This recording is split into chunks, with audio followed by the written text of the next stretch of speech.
போட்ட மாதிரி இருக்கும். ஷூ மாதிரி போட்டிருக்கிற அந்த கருப்பு இன கோழிகளை பத்தி மிகச்சிறப்பா படிப்போம். ஏதாவது ஒரு நோயில இப்ப நம்மளுடைய முதுகு தண்டுவடத்திலுடைய எலும்புகளுக்கு இடையில நரம்பு கொஞ்சம் அப்படி அழுத்தப்பட்டுச்சோ, இல்லைன்னா அந்த நரம்புகளின் உரையில் ஏதாவது நோய் வந்துருச்சுன்னு வைங்க, டிமைலினேட்டிங் டிசீஸ் வாங்க. மைலின் அப்படின்னா நரம்புக்கு மேல இருக்கிற உரை. அந்த உரை ஏதாவது ஒரு காரணத்தினால தொய்வட்டு, இல்லை இது அழுத்துறதுனால ஒரு தொய்வு வந்து கீழே போகக்கூடிய சதை பகுதிக்கு சரியான சத்து கிடைக்கலன்னா கால் சூம்பி போயிடும்.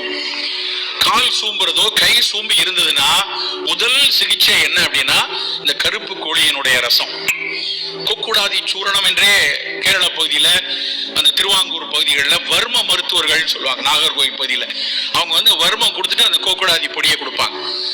நம்ம ஊர்ல ஒரு மிகச்சிறப்பான ஒரு கோழி நிறைய பேருக்கு தெரியாது, கடக்நாத் கோழிம்பாங்க. அந்த கோழி வெளியே மட்டும் கருப்பா இருக்காது, உள்ள அதனுடைய சதை பகுதியும் ஒரு கொஞ்சம் கரிஞ்சு ஒப்பா இருக்கும். கால் வந்து ஷூ போட்ட மாதிரி இருக்கும். ஷூ மாதிரி போட்டிருக்கிற அந்த கருப்பு இன கோழிகளை பத்தி மிகச்சிறப்பா படிப்போம்.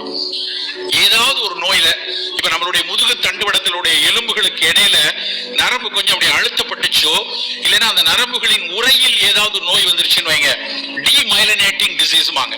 மைலின் அப்படின்னா நரம்புக்கு மேல இருக்கிற உரை. அந்த உரை ஏதாவது ஒரு காரணத்தினால தொய்வட்டு, இல்லை இது அழுத்துறதுனால ஒரு தொய்வு வந்து கீழே போகக்கூடிய சதை பகுதிக்கு சரியான சத்து கிடைக்கலன்னா கால் சூம்பி போயிடும்.